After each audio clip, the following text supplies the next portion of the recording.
Good evening, ladies and gentlemen. I would like to thank each and every one of you for taking the time out of your day to join Divine Services and Foundations Incorporated, also known as DSF Inc., for our first annual Domestic Violence Awareness Month Empowerment Workshop titled Rising Beyond Silence, A Journey to Healing and Empowerment. Okay. I am your host, Angel Akinwale. I am the president and founder of DSF Inc. I know that song I just played was long, but it was chosen with great reason. If you all observed that as you were listening to it, there were some scriptures posted there. We have Psalms chapter 30, verse 5, and it reads, "Weeping may endure for one night, but joy comes in the morning." Followed by the scripture Isaiah chapter 40, verses 31. "But those who wait on the Lord shall renew their strength. They shall mount up their wings like eagles. They shall run and not be weary. They shall walk and not be faint." These are powerful scriptures that are used to empower and encourage those that are facing adversities in life, including domestic violence, okay? Ty Tribbett put it in a song, "Only for One Night." And that song, if you really listen to it, can minister to you if you've really gone through something in life. So I just chose that song to be the face of this event for today. And the anchor scripture for this evening is Genesis chapter 14, verse 14, and it reads, "Now when Abram heard that his brother was taken captive, he armed his 318 trained servants who were born in his own house and went in pursuit as far as Dan."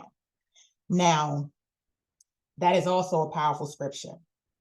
We're talking about domestic violence here. We're talking about adversities.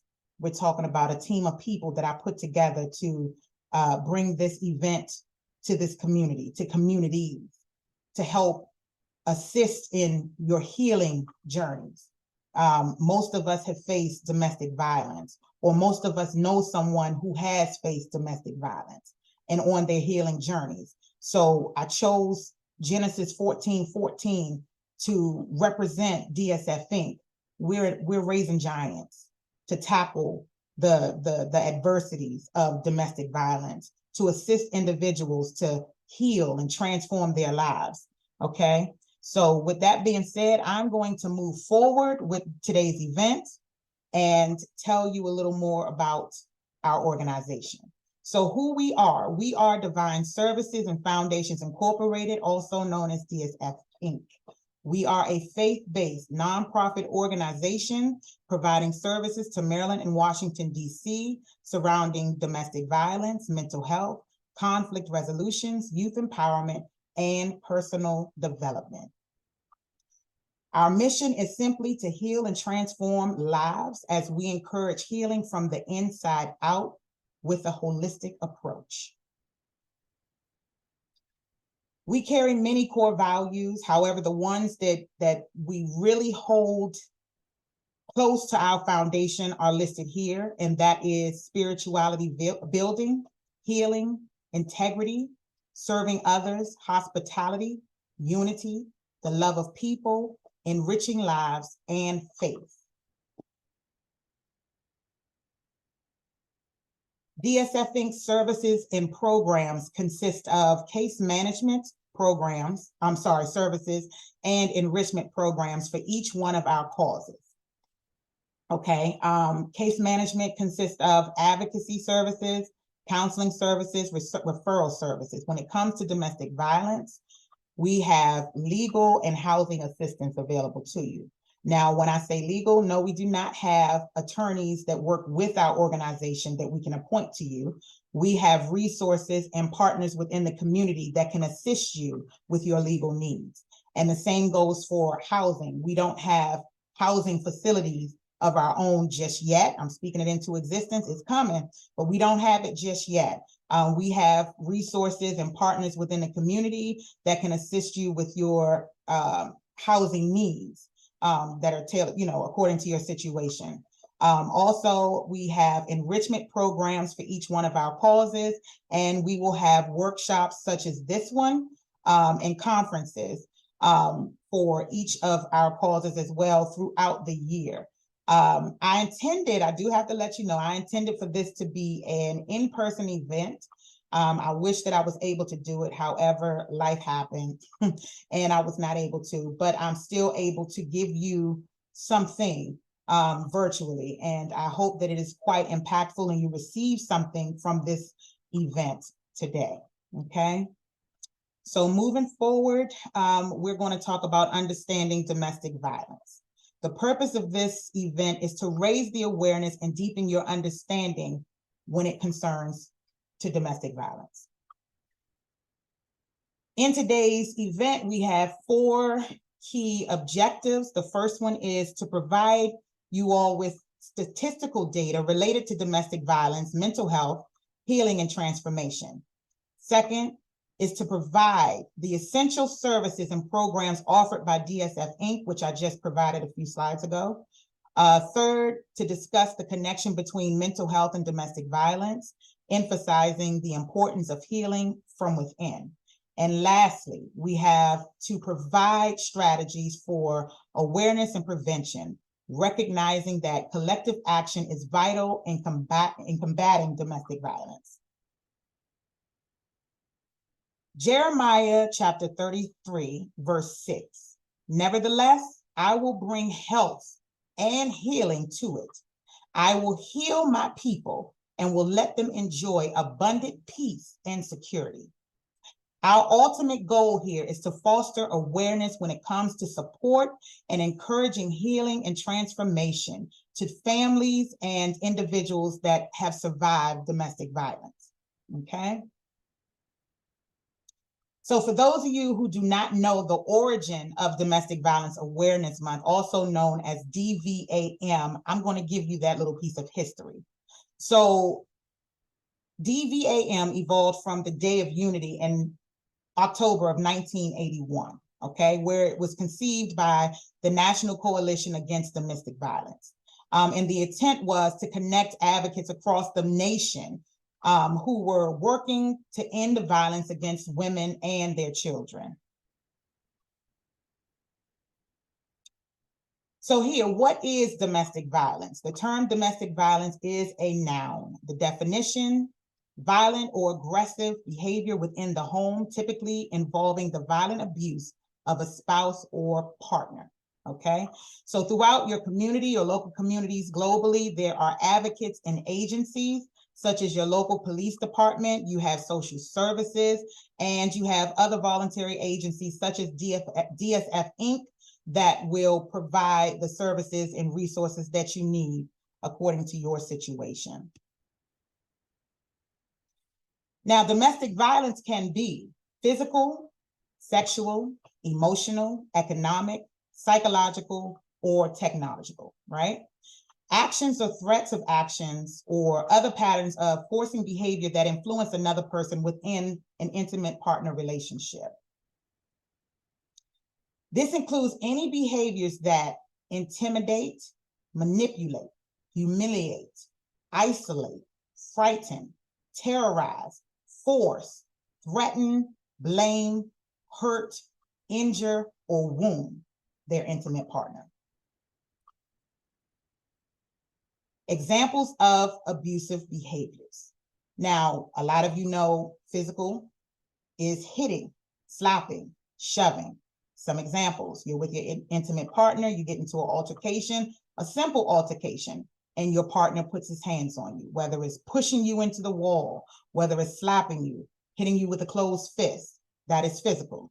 Emotional, discouraging an individual's sense of self-worth or their self-esteem as far as name calling or damaging one's relationship with his or her children. Okay, that's where the manipulation comes into play. Sexual, forcing or attempting to force any sexual act or sexual behavior with your intimate partner, unwilling. They didn't consent to it, but you forced yourself on them. That is an abusive behavior to look out for. Economic, controlling or restraining a person's ability to acquire, use or maintain economic resources, such as manipulation or restrictions to a person's access to their money, assets, or credit.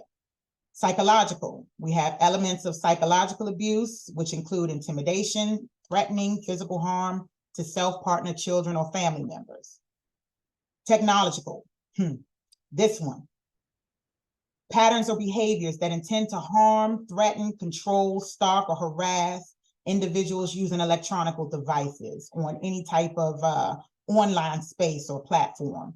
Okay, this is cell phones, laptops, computers, and any other developing technologies that are to come.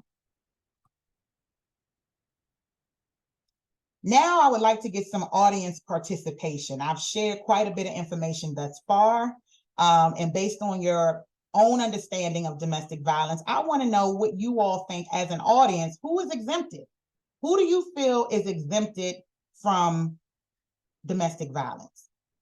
Can anyone answer that question for me? Just raise your hand if you just want to take a jab at it. Don't be shy.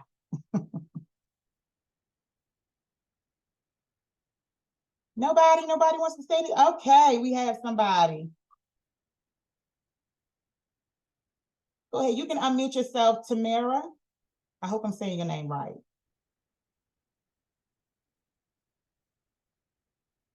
Can you unmute yourself? Yes, now I can. How Awesome. you doing today?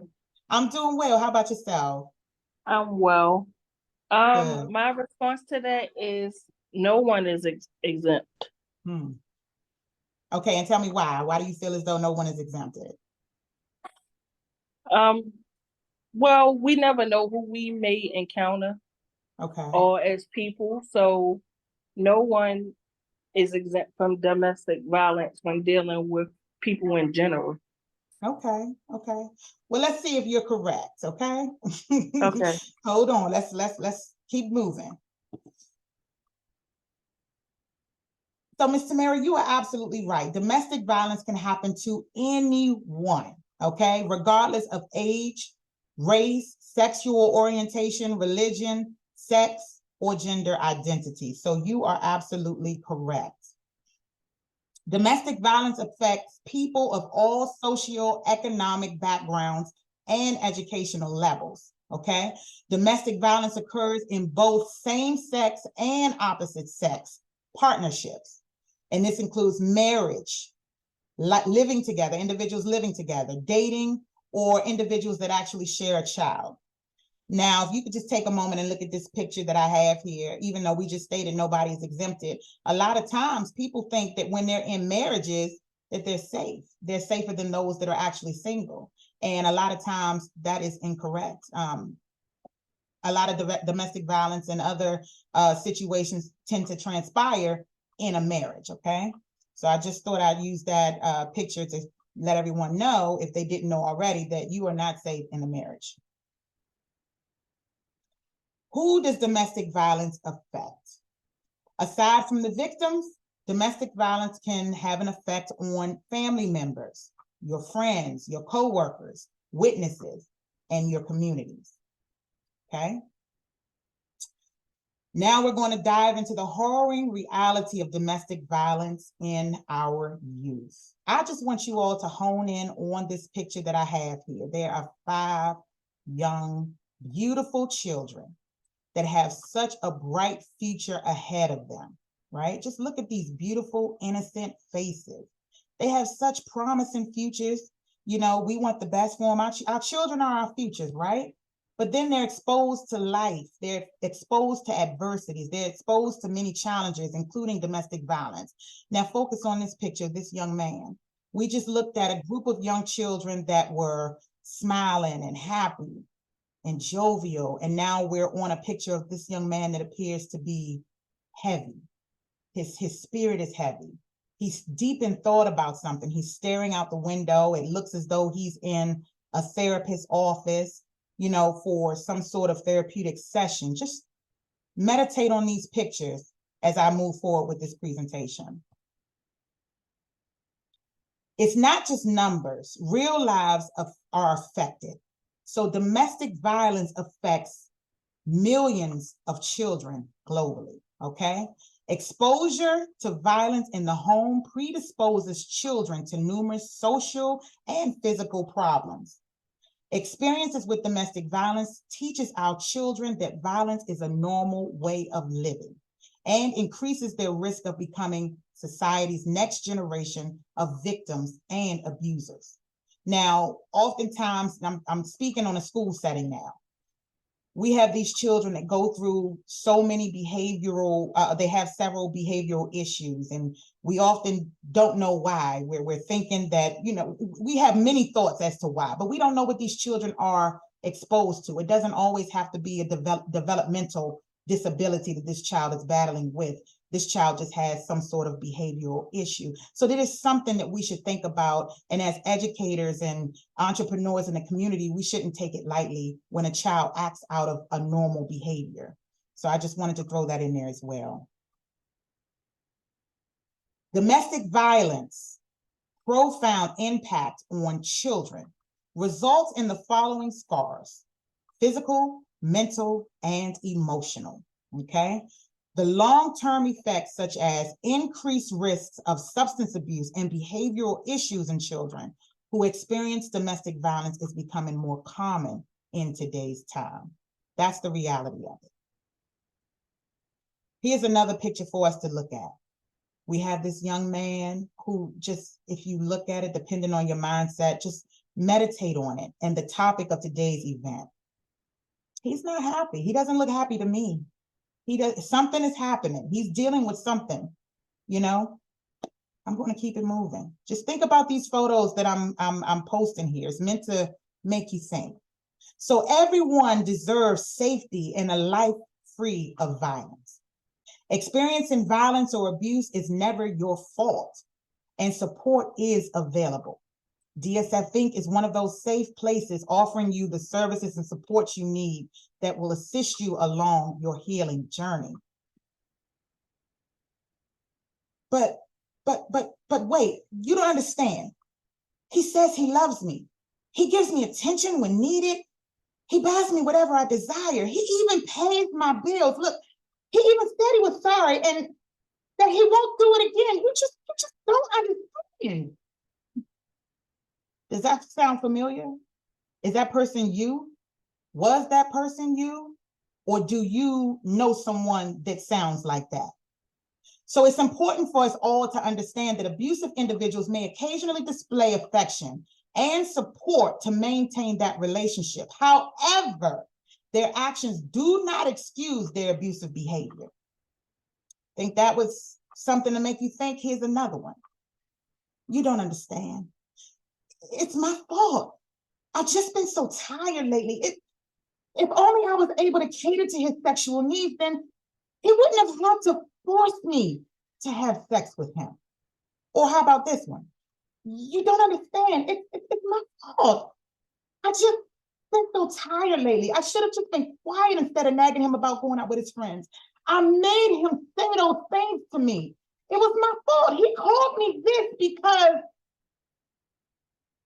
please take note, forcing someone into sex and using harsh or menacing language, these are forms of abuse and should not be taken lightly, okay? Red flags on unhealthy relationships. When you or your partners do any of the following: focus all your energy on one partner. Drop friends, family, or activities you enjoy. Feel pressured or controlled by your partner. Have more bad times than good in the relationship. Often feel sad or scared when with this person. Know that this person does not support you and what you want to do in life. Do not feel comfortable being yourself or making your own decisions. Cannot speak honestly to work out conflicts in the relationship. And lastly, cannot talk about your needs or changes in your life that are important.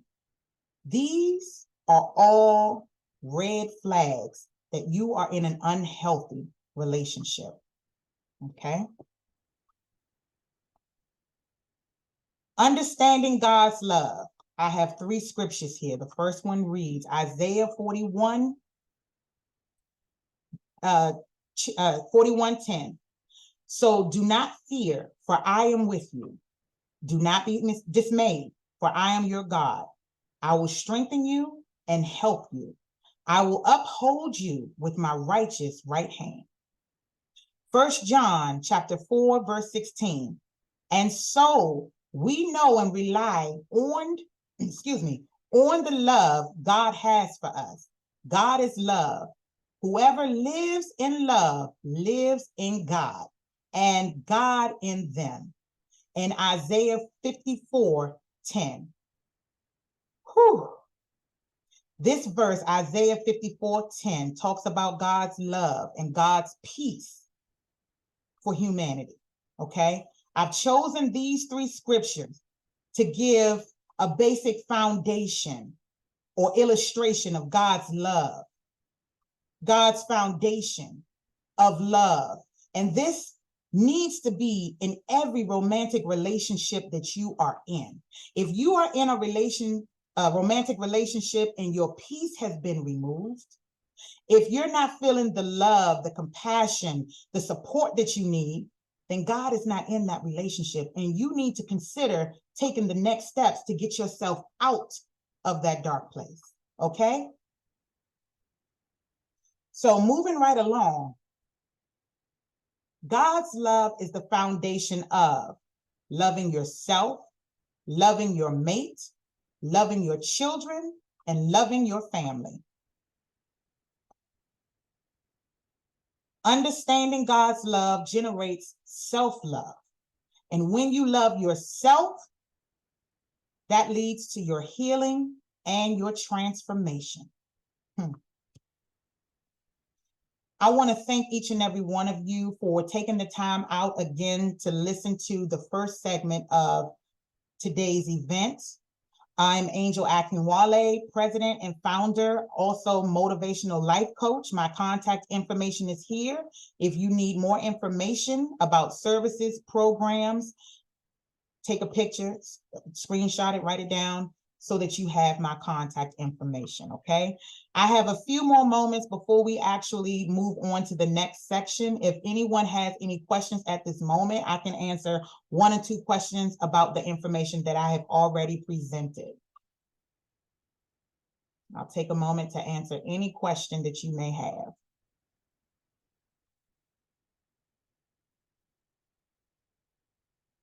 Okay, so if we don't have anything thus far, then we can move forward to Coach Kennedy. She is an amazing inspiration to myself. She will be speaking on another portion. She's going to give you more about healing and transformation, and she's going to give you some great nuggets. So without any further ado, I would like to bring to the stage Coach Marquita Kennedy. Awesome, awesome, awesome. Thank you so very much. Thank you so very much. Can everybody hear me okay? Awesome. It is a sensational Saturday. So I'm going to take you on a journey of 7 days by Coach Kennedy. So hopefully you enjoy your time with us on today. That was a phenomenal message. Please virtual hand claps for our CEO, Angel Akinwale. Awesome job. So, Soul Filling Sunday.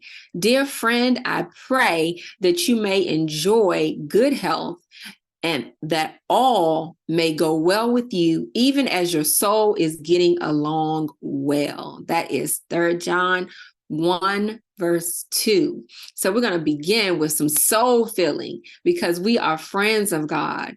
And as his friend, he is very protective of his friends, males and females. So I have a little task that I used to do with quite a bit of people in my professional development, and it is called Start, Stop, Continue. So as we go through this 7-day journey, I want you to think about what will you start, what will you stop, and what will you continue? So we're going to start hopefully with those 5 love languages. If you're not familiar with 5 love languages, it is a sentiment to help you build relationships. And one thing that is very key, if you have that space, is to build family relationships. Find time to know and speak to your family members and speak their love language. But you also have to know your own, because your self-image is very important. So when you identify the love languages of not only yourself, but of your family members, then you know how to fill their buckets. So what are the 5 love languages? The premise of the 5 love languages book is quite simple. There are different people. We all are different, and we have different personalities that we give and receive love in different ways. So by us learning to recognize these preferences in ourselves and in our loved ones, we can identify the root of the conflicts, connect more profoundly, and truly begin to grow closer. When you are speaking someone's love language, it may not be your own. So you have to understand what those love languages are. And you can actually learn from one another about their love languages, and even the people that you work with, what their love languages are. So the 5 are acts of service, words of affirmation, physical touch, quality time, and gift giving. So let's say, for me personally, physical touch is one of my love languages, and quality time. So I'm big on hugging, high five, bumpy to the side, those kind of things, right? But my previous mate was not big on those things. So that person was actually big on words of affirmation. And so I had to continue to affirm that person so that they could receive that love. And what did they do? They gave me words of affirmation, but they denied me the physical touch and quality time. So they did not speak my love language. They spoke their own. And a lot of times that actually makes withdrawals from that relationship. So once you identify what that person's love language is, you want to speak it, even if it's not important to you. So what will you stop? Will you stop withdrawing from others because you don't understand them, or will you continue to build others up and even identify with yourself through self-development? Hopefully you'll continue to do the latter. Now we're going to move into a merciful Monday. Hear, Lord, and be merciful to me. Lord, be my help. You turn my wailing into dancing. You remove my sackcloth and clothe me with joy. That's Psalms 30, verses 10 through 11. So we're going to be merciful. God is going to help you, that's males and females, through dancing, and remove all of these strongholds that may be just keeping you back, right? So what will you start? Will you start being more most merciful and trusting him? Or if you're already doing it, are you going to continue, or are you going to waver? Well, one thing you need to do is stop. You need to finish what you started. It's getting tough. You're tired. It feels impossible. It's getting harder, but finish what you started. So if you are already in an abusive relationship, or you know someone that is in an abusive relationship and they said, I'm getting out of this, tell them, don't forget why they even started to say that in the first place, that they're going to leave, because everybody said you wouldn't finish. And tell them, everybody said you wouldn't leave. Everybody counted you out. Tell them that. And you tell them, don't you dare prove them right. Don't give up on yourself. You can do it. So continue to speak life into those people that you know are in distress, and stop being a judgment, because we have no room to judge. All right. So through Tuesday, Jesus went through all the towns and villages, teaching in their synagogues, proclaiming the good news of the kingdom, and healing every disease and sickness. That is in Matthew 9:35. So sometimes, hey, we got to go through the valley to get to the other side of this thing, right? We have to learn the good news. What is the good news on the other side of this work. Even if you continue to just impart the words into your family, your friends, those that you know are in these types of domestic violence relationships, tell them the goodness on the other side. Tell them that it is a disease that God is going to heal them with. It is a sickness. It is the sickness of that person that is the abuser, right? And let them know that God has got them and they have no worry. So what will you start?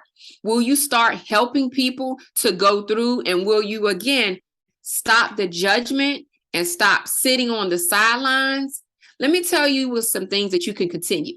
Here's 4 lessons that we can learn from a pencil. Number 1, in order for me to be useful, I must go through resharpening from time to time. It is quite painful in life. Painful experiences and challenges come to us all. It is through these things that we are sharpened, just like that pencil. And you know, if you were a pencil being sharpened, I mean, think about that electric pencil sharpener. I mean, listen, that is some serious, or that little teeny one that you get from the Dollar Tree. Okay, I digress. Number 2, I have an eraser so that I can correct many of the mistakes I make. It is important to learn from those mistakes and correct them along the way. They are actually lessons to use to do better the next time around. A lot of times people get into these relationships and they're like, I messed up, I made a mistake, and they're beating themselves up. Well, again, tell them, be like a pencil and erase it. Don't beat yourself up. Don't worry. I got you. Your village got you. We're going to wrap around this support, and don't you worry. Let's just learn from this lesson, right? Lesson number 3. Every place I'm used, I will leave my mark. You must also leave your mark everywhere you are used, and always write your own story. So tell them they're going through this test to be a testimony. Think of those stumbling blocks as stepping stones and never cease writing. I mean, tell people that they got the movie and the book coming out next week. I mean, listen, they got a story to tell how they got through the valley, and somebody needs to hear it so that they can be a blessing and be able to pay it forward. And lesson number 4, one thing I will always remember is that the most important part of me and you is what's inside, right? What is inside? Just like that pencil. If that pencil didn't have any lead, it would not have much use as to what we needed to use it for, which its intention was to write. Now, yes, we can use the wood and the rubber from the pencil eraser and things of that nature, and the metal that goes to hold the wood with the rubber, but it's the lead in the pencil that makes everything much brighter. So make sure you continue on your path and learn that lesson from a pencil. Now we're moving into Worship Wednesday. Worship the Lord your God, and his blessing will be on your food and water. I will take away sickness from among you. That is in Exodus 23:25. So you got to let them worship. You got to help them worship. You know, people talk about hump day is Wednesday, where you have to remind them that this is Worship Wednesday and they are not to stay in this place. I mean, you know, people do gossip sometimes, right? And you may be one of those people. Don't raise your hand, okay? But let's just say that the gossip hit your phone. Are you going to help people to turn that thing around and say, hey, I heard about such and such? Like, well, you know what? We'll help them worship. Be a part of the solution.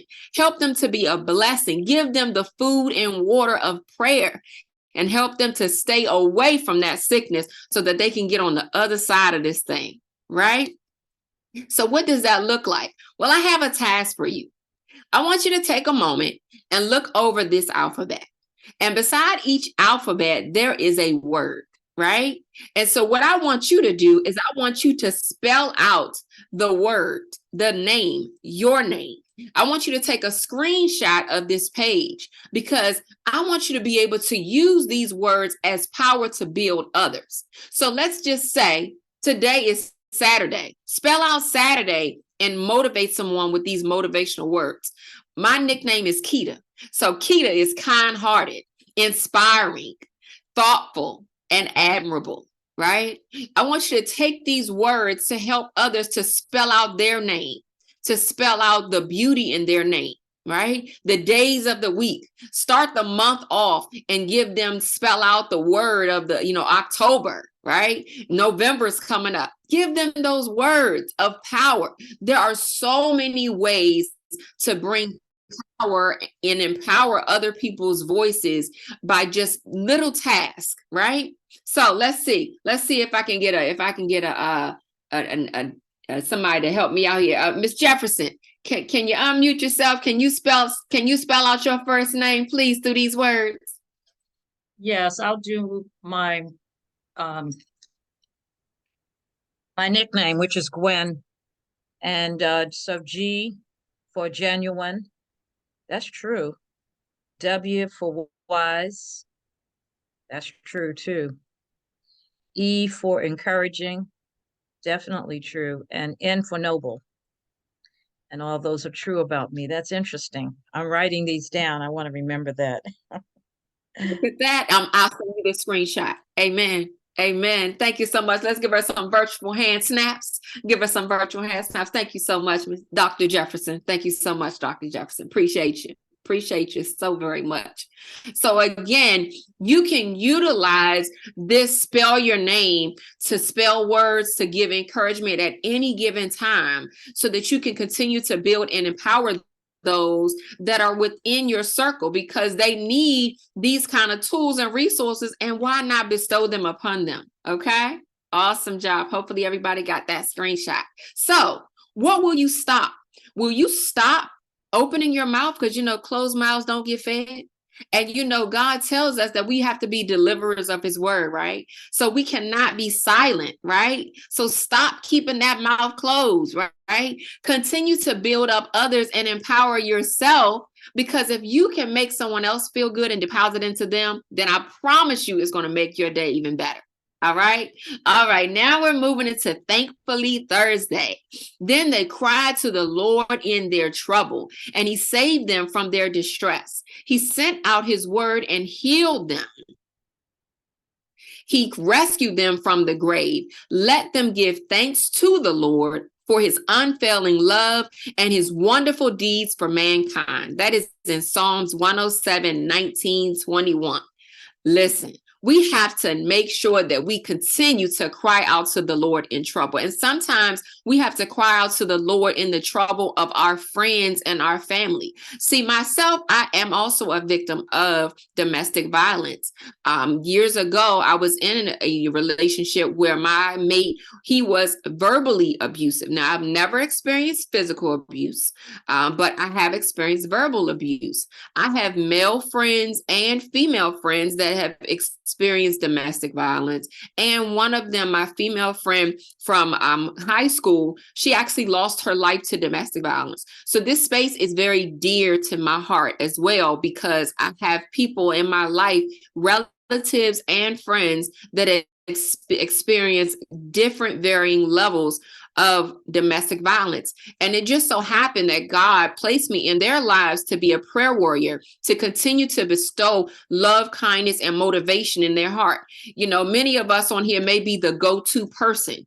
So we have to know when we are the go-to person, we don't have to get ready. We have to stay ready, right? So on this Thankful Thursday, what are you going to start?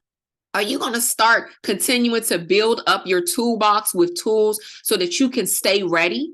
Are you going to continue to be that go-to person that people depend on for just a prayer, for just a listening ear? Or are you going to continue on the wrong path of judgment and putting others down? Which bucket are you in?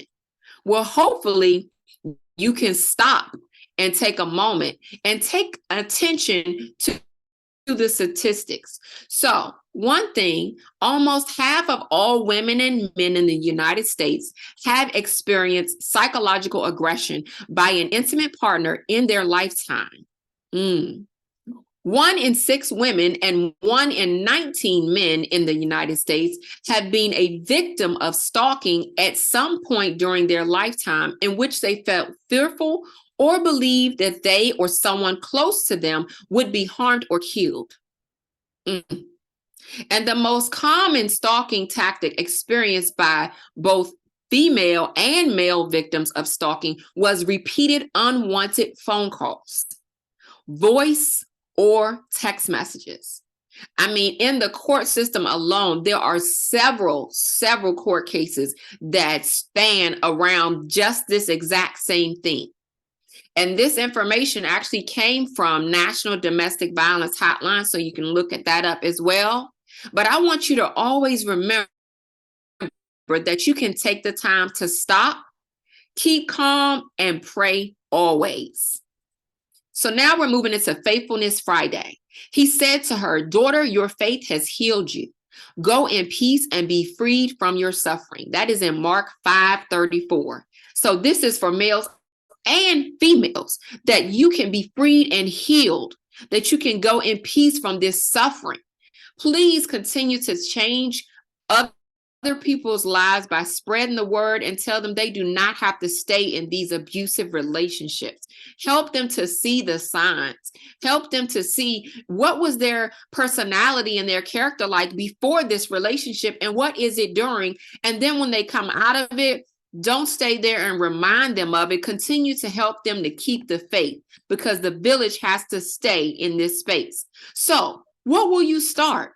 Will you start being more faithful yourself and imparting that faith on others? And what will you stop? Will you stop worrying? Because you can't worry and pray, because if you're praying, what's the point in worrying? And if you're worrying, what's the point in praying? You got to pray and not worry. Okay? Now we're going to move into this next space. Woo-wee. Listen. This here is our continuing. What are you going to continue? So take a moment from Deion Sanders. He's been the prime, Mr. Prime, right? He said, "My fathers never told me they love me. That's not something I heard often. My mother was working her butt off so ends could see one another, although they never met." So there comes the self-motivation. Again, a lot of people blame it on not hearing from their mother, their father. They weren't in my life. He didn't have any. So he said, you have to self-motivate, right? Because he said, I didn't need no one clapping for me because there was nobody there. So I clap for myself. So you got to clap for yourself, people. You got to clap for yourself. He said, I didn't need nobody cheering for me because there was nobody there. So I cheer for myself. I mean, listen, you know, you clap for yourself. You sing to yourself in your private times, right? In the bathroom, when you're in the shower, you probably having a whole orchestra. And if you were to sing for somebody else, and this is for those that don't know how to sing, don't go on American Idol. Okay, some of your friends and family, they're going to be honest with you. All right. But you got to self-motivate and cheer yourself on. Okay. So make sure you continue to do that. And last but not least, there is the Strengthen Saturday. So do not fear, for I am with you.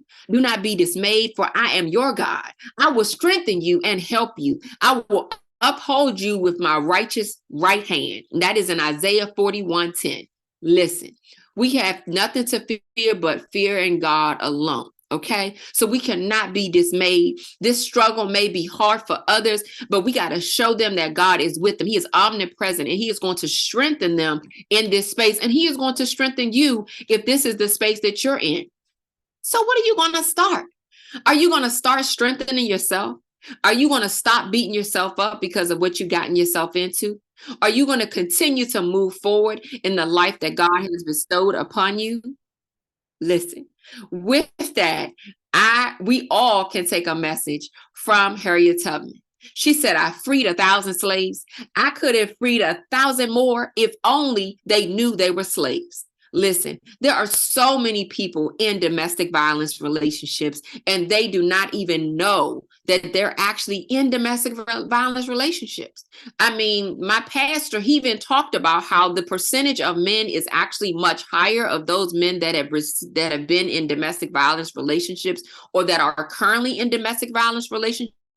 But because of their pride, they have not said anything. And the same thing that goes for women, but there are more women that have reported than men.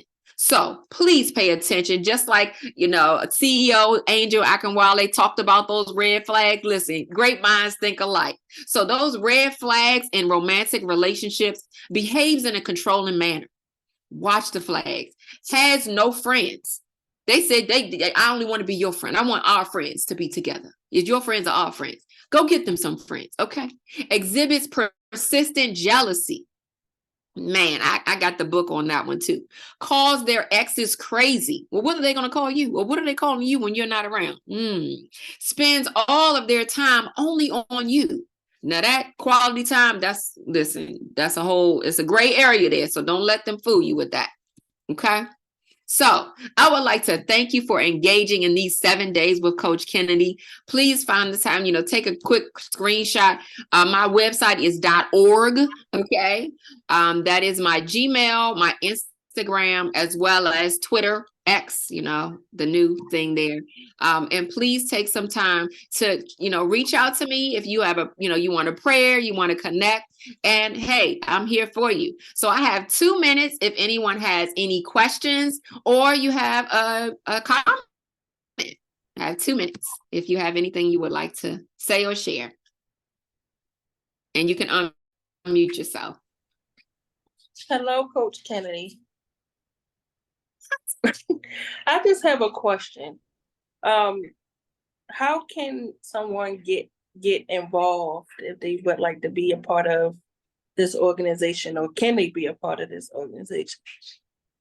Listen, you better come through, Tamara. Okay, honey. CEO Angel Akinwale, I will send you her information. I know she's going to put her screen back up. And let me tell you, she and I just prayed on yesterday about, sending the people that can extend the message of her voice and her vision.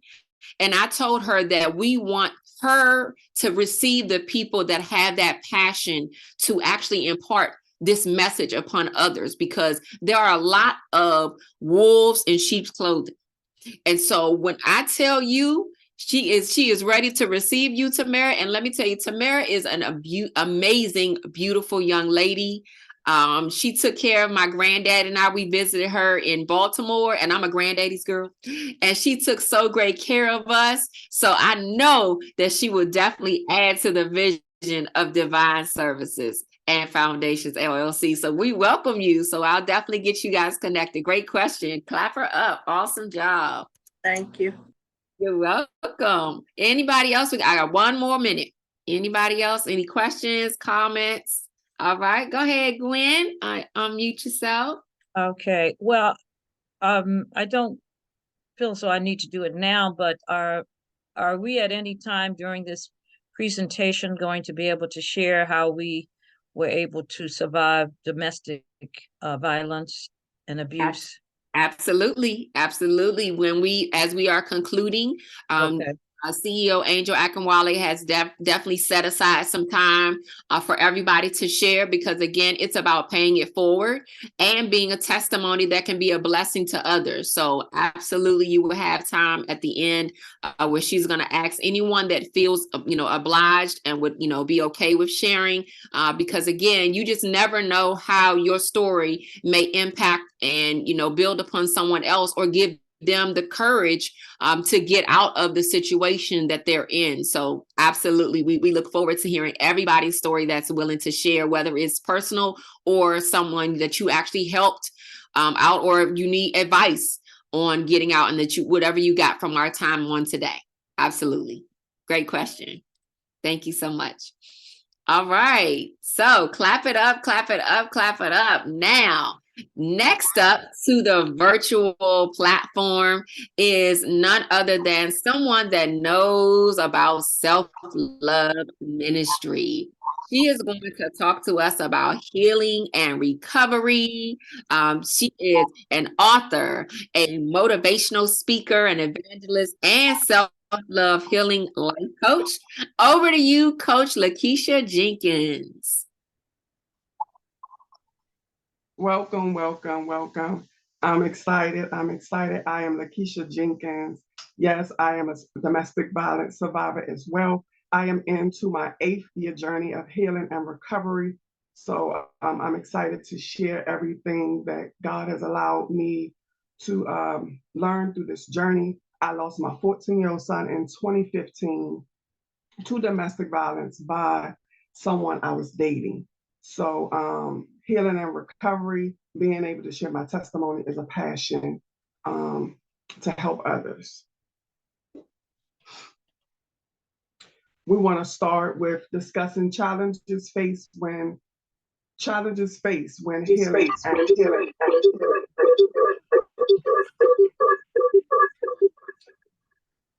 Challenges faced when healing. First, I'll start with emotional trauma, which is coping with deep emotional scars. Then we have trust issues, which is rebuilding trust in oneself and others. Financial instability, addressing financial repercussions. Isolation, overcoming feelings of isolation and reconnecting with a support system. Legal and safety concerns, which are navigating through any legal issues. And I'm just minimizing each section to save time. Self-esteem and self-worth, rebuilding your self-esteem and your self-worth. Creating coping mechanisms, replacing unhealthy coping mechanisms with healthier strategies.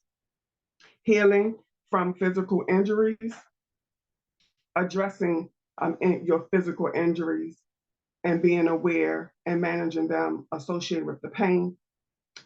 Guilt and shame, being able to overcome the feelings of guilt and shame. Reclaiming independence, becoming self-sufficient and experiencing control and dependence. Communication, learning to communicate assertively and effectively when within your conflicts. Navigating intimate relationships, reestablishing trust and healthy dynamics in future relationships. Then we have social stigma, which is dealing with societal stigma and misconceptions surrounding domestic violence. Psychological impact on children, which is very important, addressing the impact that domestic violence has on children with their own healing process.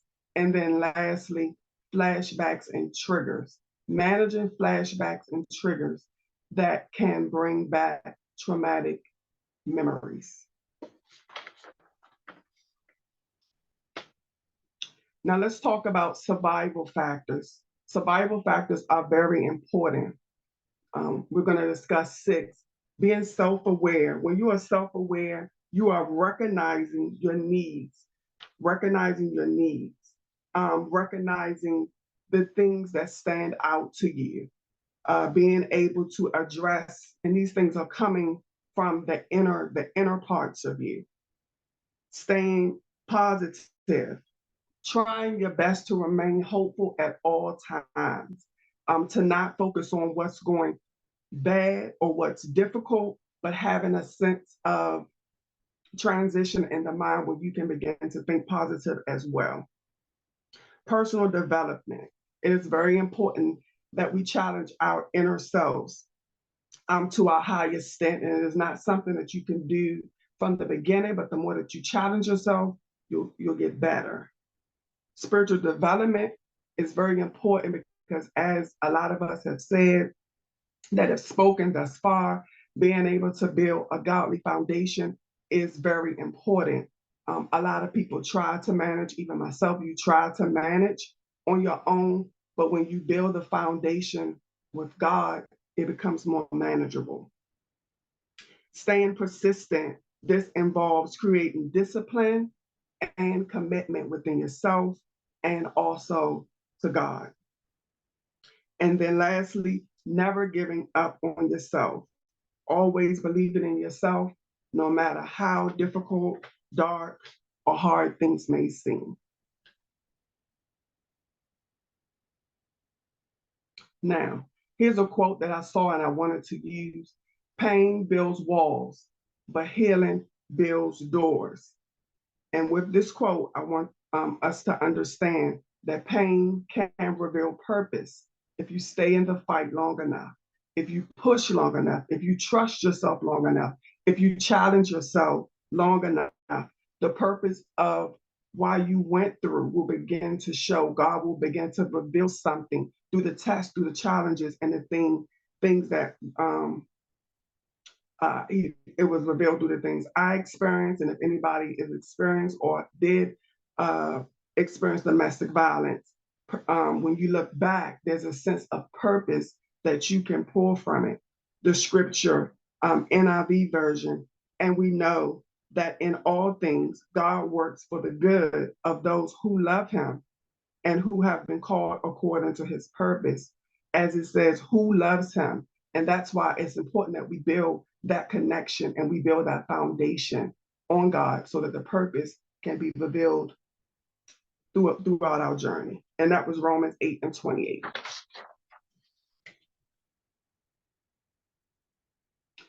Here we have the causes of healing and recovery. There are 6 of them.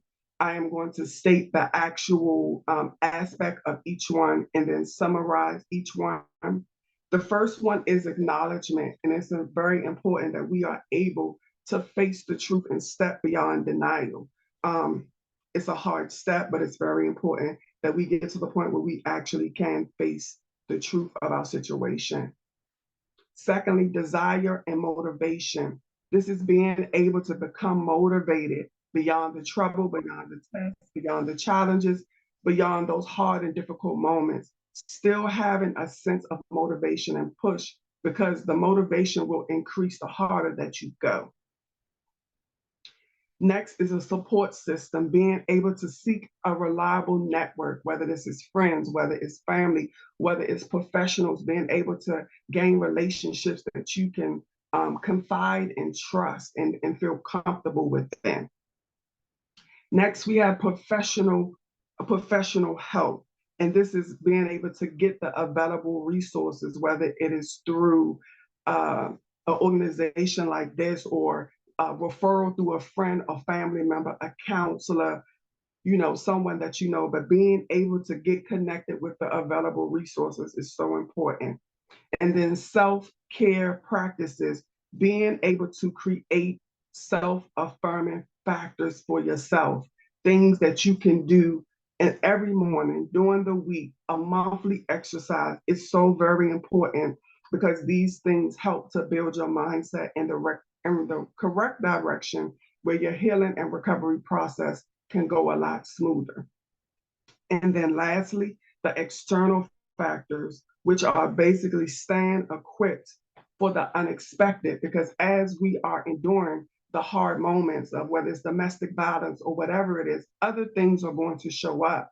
And you want to build a sustainable management system, even though you may not be able to grip it 100%, but the more that you try, you be able to, maneuver around the life events, it will all, kind of work in your favor.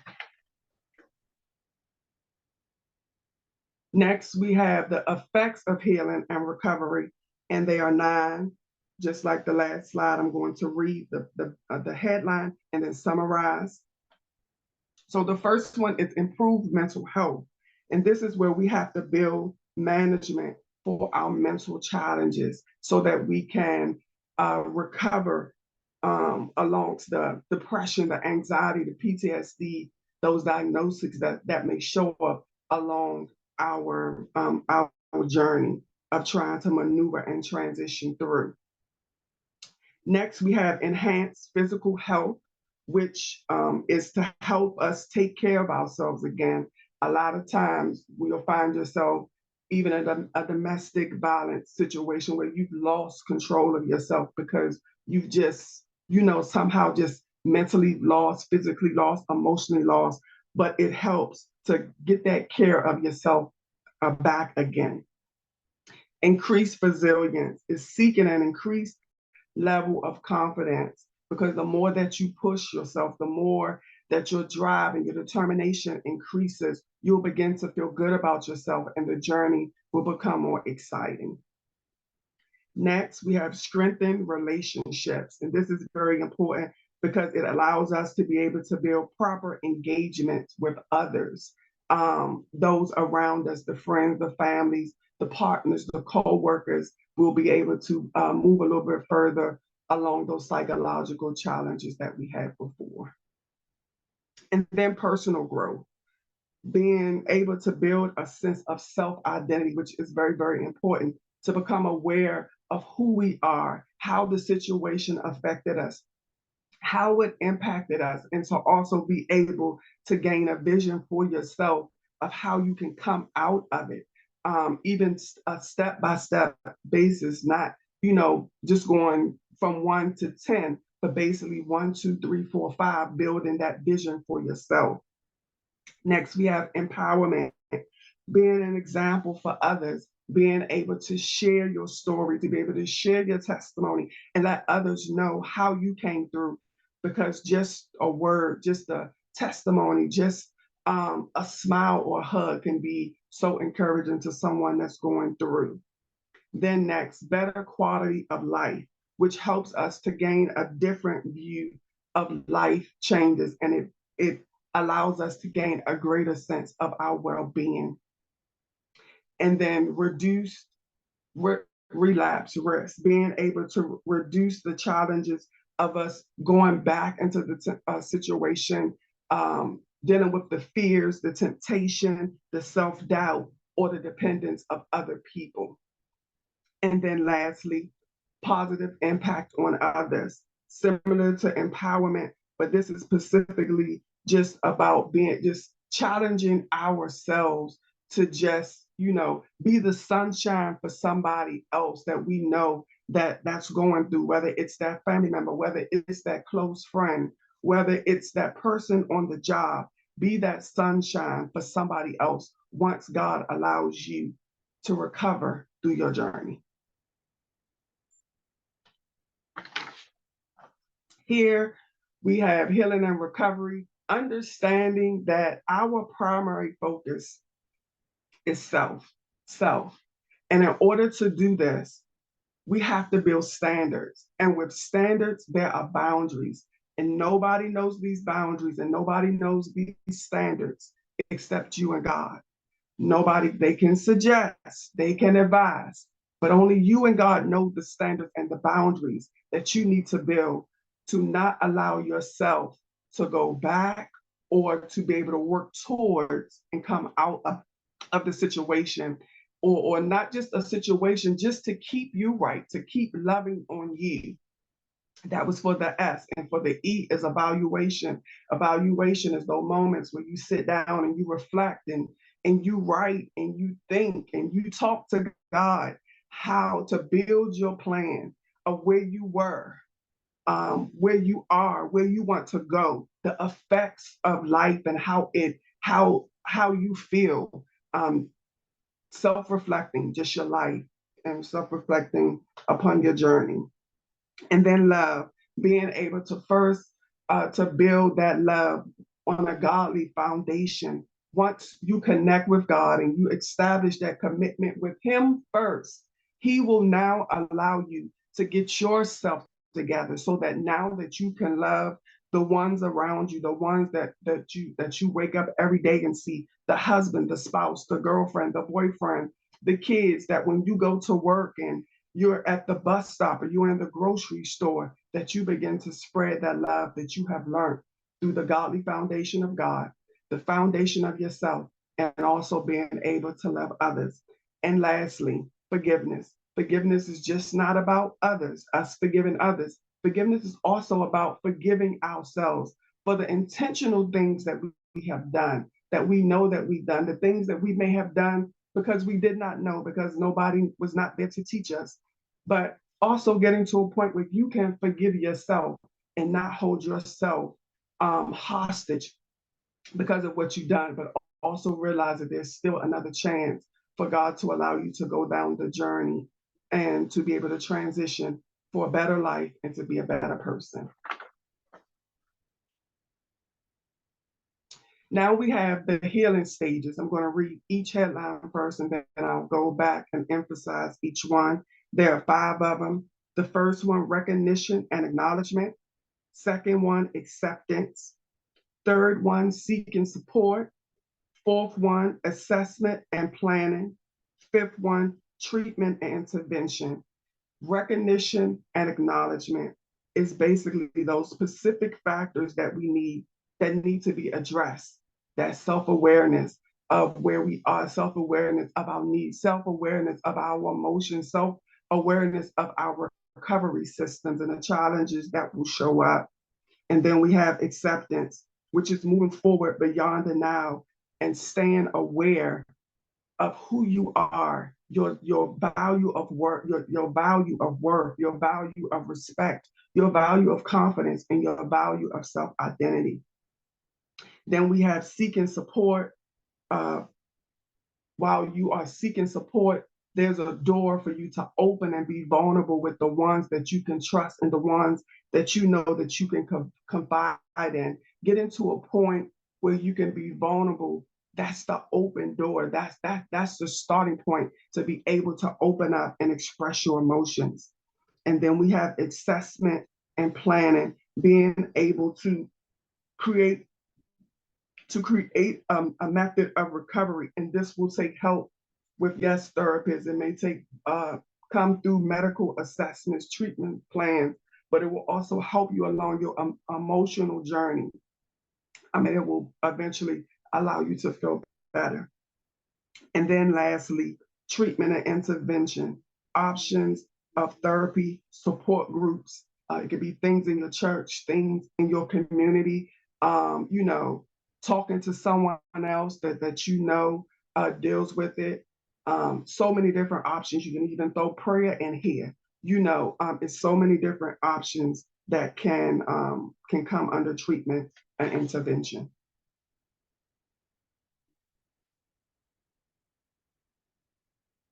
The healing stages continue recovery and rehabilitation, self-care and coping strategies, emotional processing, self-reflection and learning, reintegration, maintenance and prevention, personal growth and transformation. And all of these are critical areas of self-management and self-development. Now we have positive reinforcers. So we have supportive relationships, which is developing a thriving support system. A support system is very, very important through this process. Self-care. Self-care is making sure that you become a priority. So often we go through so many things and we think about everything else, but making you a priority is very important. Therapy and counseling, being able to utilize the tools and resources that are available to you. And then milestones and achievements, celebrating the small wins, community and peer support, which is self-development and community building, and community building. And then lastly, positive affirmations is being able to create daily connection with your inner self. Without healing comes post-traumatic stress syndrome, known as PTSD, depression, anxiety, suicidal thoughts, self-doubt, self-hatred, and grief. So we have to be able to recognize that moving forward with our healing process is very, very, very, very important. Even though the diagnosis will come for those things, we still want to be able to recognize that healing is very important. Self-healing techniques, mindfulness and meditation, which is praying, journaling, which can be a healthy tracking method. Physical activity can be something small as walking by yourself or with a friend, something that will improve your mood. Healthy eating, staying fit, so that it can help you recover within your overall health. Sleep hygiene is getting the proper sleep that supports your physical and emotional healing. Breathing exercises, which helps to de-escalate and also manage anxiety and stress. Creative expression, which are things that can be an outlet for your emotions and self-expressions, like vision boards, poetry, anything of that nature. Reminders when healing and recovering: to be patient, don't rush the process, pace yourself, and accept expect distractions. Take things one day at a time. Know that self-care is vital. Always seek support. Embrace the setbacks. Remain mindfulness. Celebrate the small wins. Set realistic goals. Be open to change. Forgive yourself. Learn and grow. Create daily affirmations. Stay curious. Stay connected. Reflect on progress and trust the process. And also, in the beginning, as said, I do have my own self-love ministry. This is my information. This is where I release my story. I share my journey. This is where I empower men and women, youth, everybody, because we all at some point, there's something that we need to heal from, something that we need to transition from. So this is where I just pursue purpose to pour into other people and to instill empowerment, and just share the things that God has allowed me to see through my journey of battling domestic violence, bad relationships, whatever it's been. You can reach out to me. We do prayer calls. We have intercessory. We do selected prayer calls. We do an intercessory prayer call once a month. A Saturday morning prayer call. I do coaching. There's training, upcoming workshops. I just started to do annual conferences, and I do a retreat every 3 years. So if you're interested in any of those things, reach out to me and we can connect. And again, I just love being the vessel that God has used me to be, to empower and help others along their journey. I'll open up the floor for any questions. If anybody has any questions or anything that you would like to say, I will open the floor to you now. We have about 2 minutes.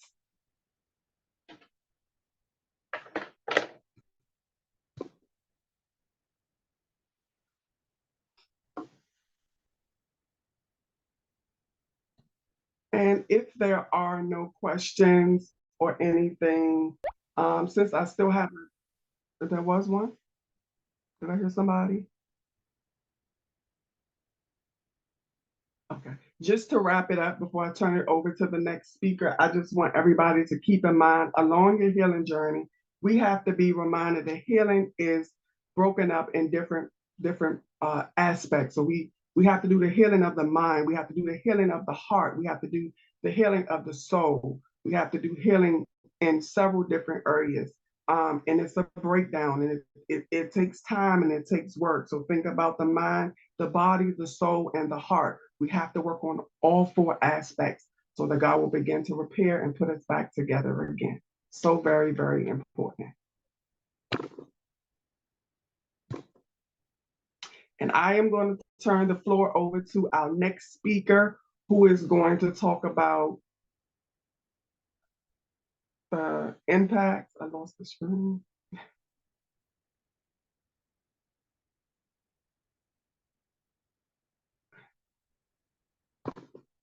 Okay, I am going to present the next speaker, who is going to be talking about the impacts of domestic violence, of mental health, and she is going to present a conversation about intimate partner violence and its long effects. I welcome Keisha Jackson. Thank you. I'm so happy to be here. This event this evening is outstanding, and I just want to commend all the previous presenters. And again, thank you for having me. Before I introduce myself, I would like to invite everyone present, if you are willing and able and are interested, if you wouldn't mind to close your eyes. And I would invite you to inhale, taking a huge breath, hold it, and a huge exhale. We've been taking in a lot of information. We've been inspired. We started off with beautiful music ministry. We had prayer, and we have received a lot of information. So again, my name is Keisha Jackson. I am a licensed clinical professional counselor. I'm working in the Prince George's County school system as a mental health clinician. And I also have a history of working in the mental health clinics in Prince George's County. And I've worked with domestic violence survivors. And I want to just lead this discussion on intimate partner violence. And if you have any questions, please post them in the chat and we will get started. So some of the long-lasting mental health effects of domestic violence.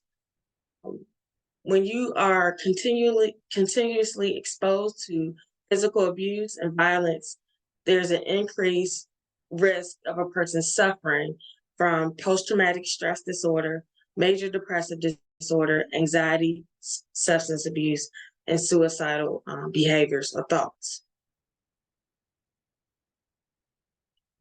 Women who have experienced domestic violence are at greater risk of complex mental health complications and suicidal feelings.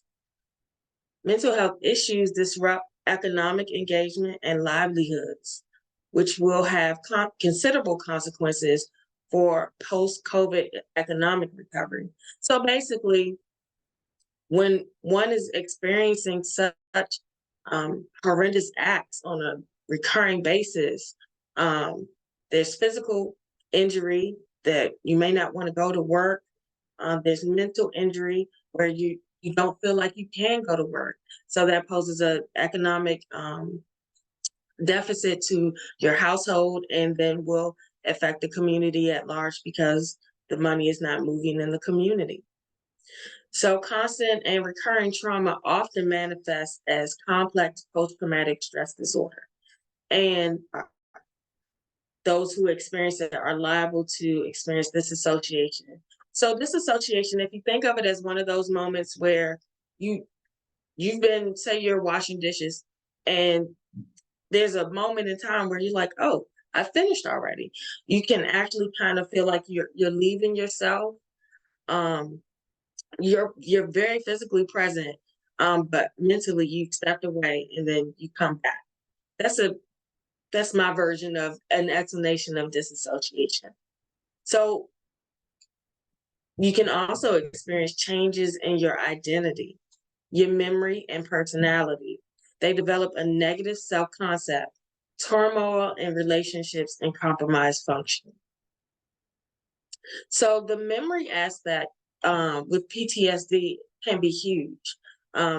Short-term memory, long-term memory, but really the short-term memory, which can affect your work, how you present at work, at your school, wherever you need to show up, really.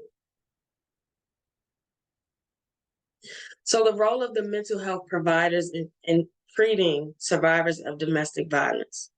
Working with survivors of domestic violence requires culturally secure and trauma-informed legal skills and policing, specialized mental health services, and comprehensive societal efforts. So basically, when you're in the community, if you've been subjected to domestic violence, you are looking for help in the community, whether it's the police, who we hope to have basic information about mental health services, whether it's mental health 911, that's actually a class that anyone can take. They can take for their own information or become a trainer to help in the community. And hopefully those who, if you seek out legal services, they're well informed to represent those who are survivors of domestic violence. And finally, for your therapists or counselors, you want them to be culturally secure, meaning not only by race, gender, religion. You want all those things to come into play to understand the history behind trauma. So in some communities, some things are more accepted than other communities, and we want a therapist or someone you're going to confide in to be culturally sensitive to those things. and also informed on trauma. And I'll get into more details of what type of therapies one could look for when searching out support. So again, training lay providers, community members, whether that be church members, clergy, where there is volunteers at at schools. We want to make sure people have these trainings to help support trauma victims and victims of domestic violence. We want them to deliver mental health programs for people impacted by domestic violence. And abuse supports are more accessible, and treatment improves efforts of prevention.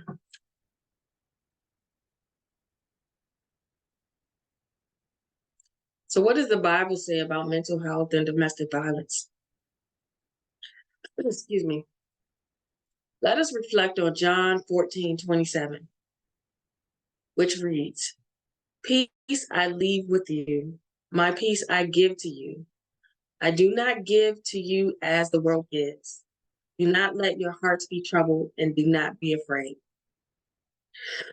Please excuse me. I hear this every Sunday prior to communion. I'm Catholic. And the priest utters these words every Sunday. Peace I leave with you. My peace I give to you.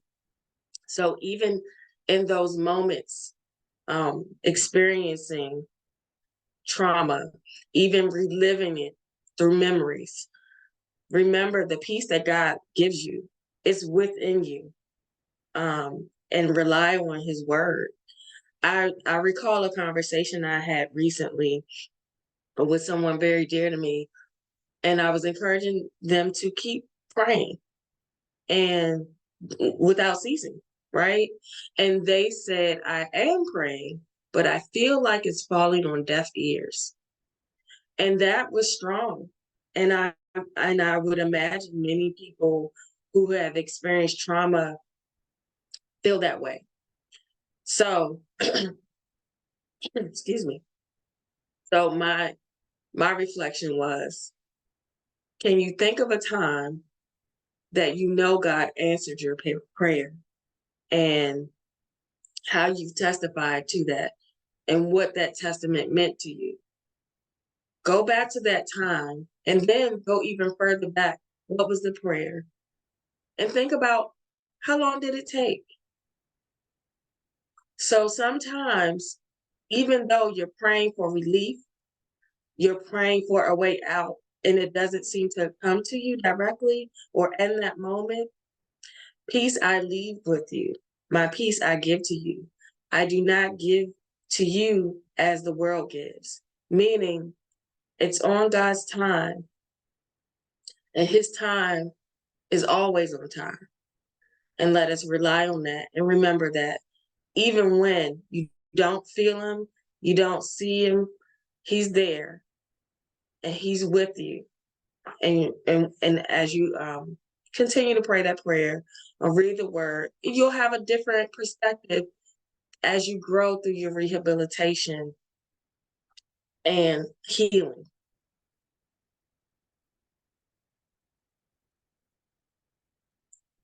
Any questions so far, please feel free to put in the chat, and I will get to that at the end of the presentation.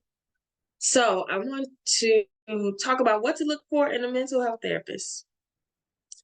Choosing a therapist to discuss abuse can be difficult. Mental health providers should build a therapeutic relationship based on respect, trust, and safety. When looking for a therapist, is some of the topics we already previously mentioned. Again, cultural competency, and honesty.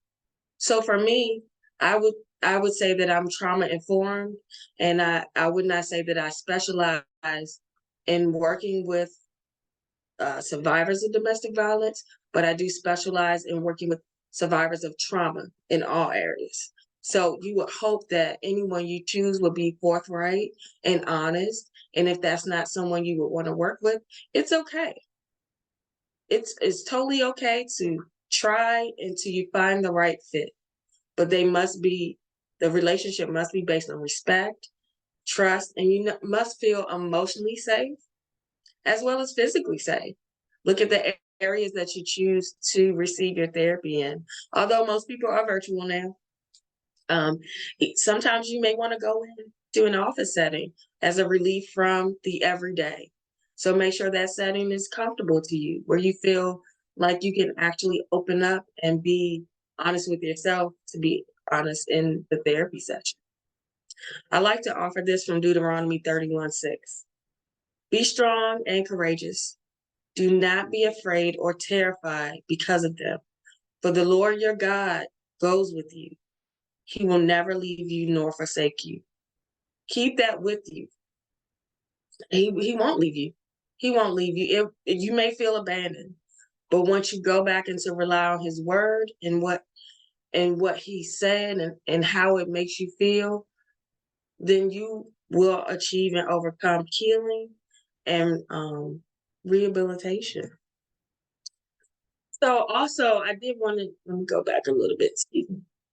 Types of therapy. When you're looking for a therapist, there's some types of therapy that are more incentivized for trauma, cognitive behavioral therapy, which is abbreviated as CBT.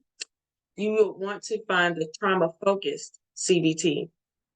So it's an evidence-based counseling process to process traumatic memories, overcoming problematic thoughts, developing coping skills, and interpersonal skills. So CBT is really good. Most therapists, that's their go-to. They know how to do CBT. The trauma-focused CBT is an added specialty. So that's one question you definitely could ask. Do you practice CBT? Are you well equipped with trauma-focused CBT?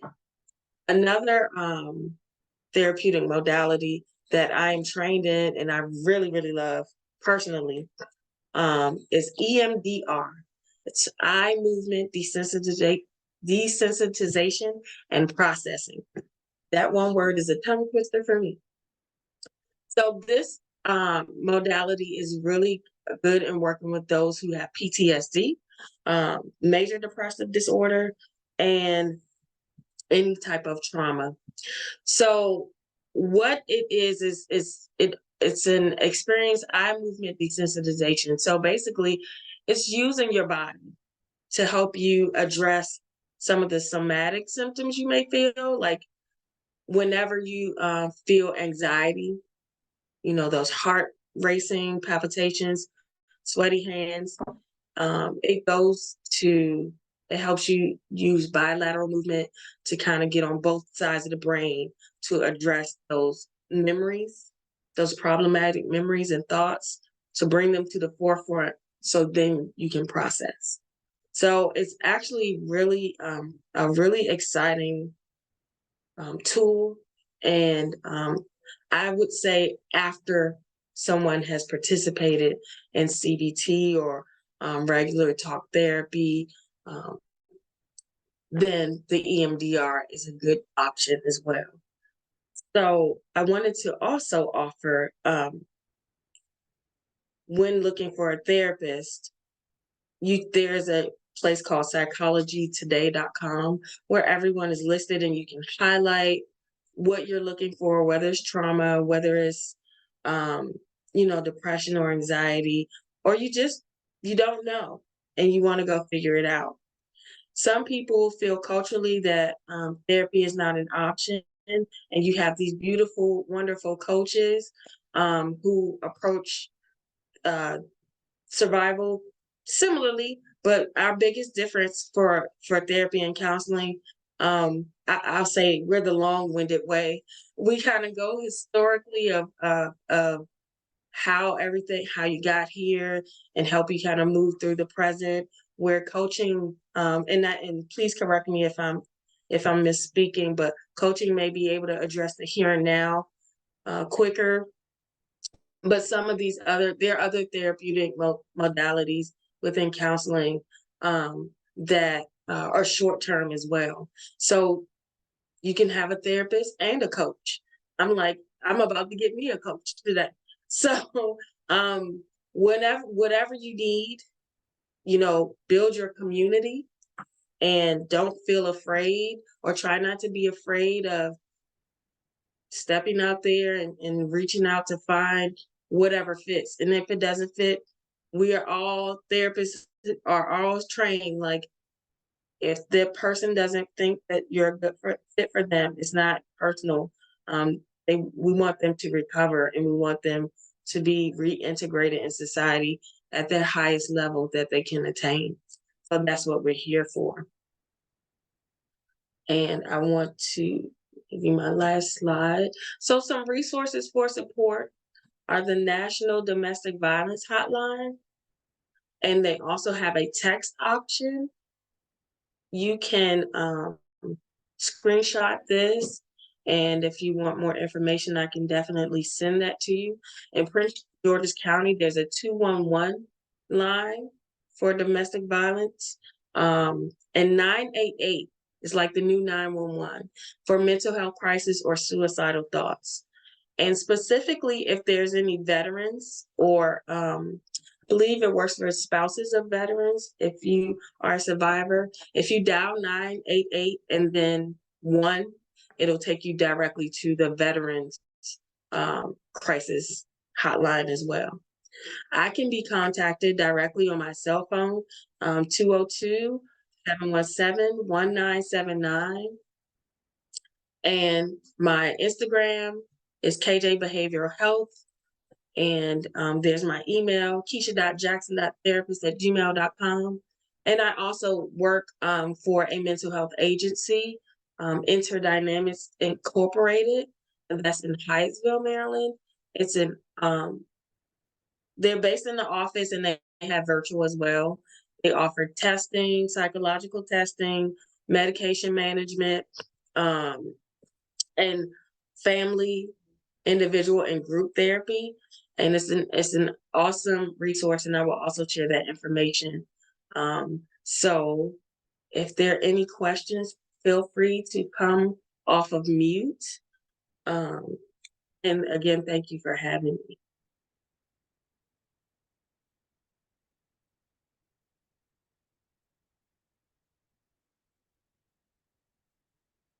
Move it to the right. Was that earlier?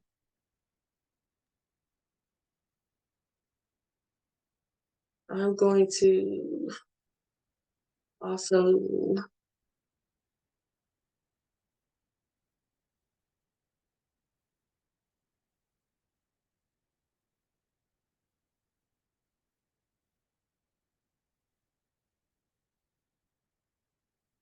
I'm going to stop sharing. And so we can pull up the last clip, because the remote is not there. So again, if you have any questions for me, or need any more support, please feel free to reach out. And I also wanted to share this tidbit. I apologize. So I myself am a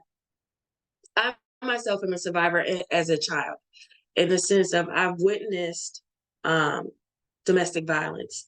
And sometimes as a child,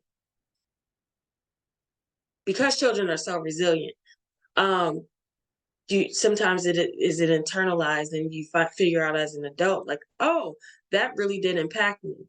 So I would just offer to those parents whose children may have witnessed things and then they say they're okay, that's fine. You can reach out in different ways, be a part of the community. But if you can get them talking and keep them talking, maybe any residual effects or any trauma that they've kind of internalized will come forward. And I just wanted to say that we're all a community, and please encourage your children to speak, and you speak up. Thank you.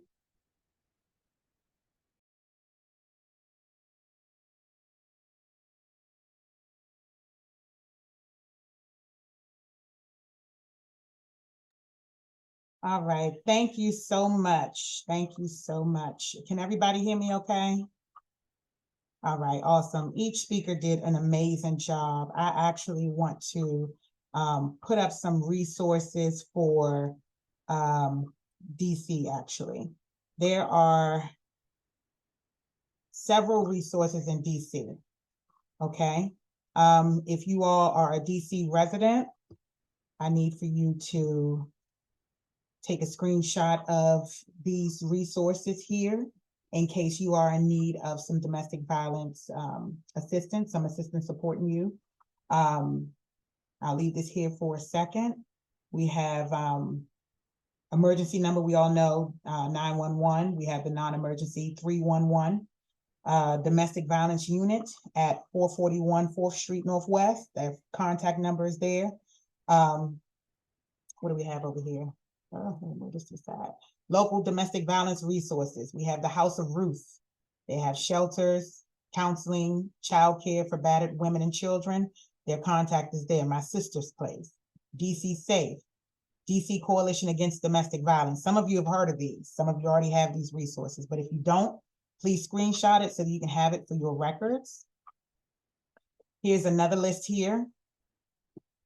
We have emergency shelters and emergency financial aid assistance, okay? Just take a screenshot. I'll leave it here for a few seconds. And then I will go to the next one. This is hotlines that are available, okay? Leave this here for a few seconds. Just take a screenshot if you need it, okay?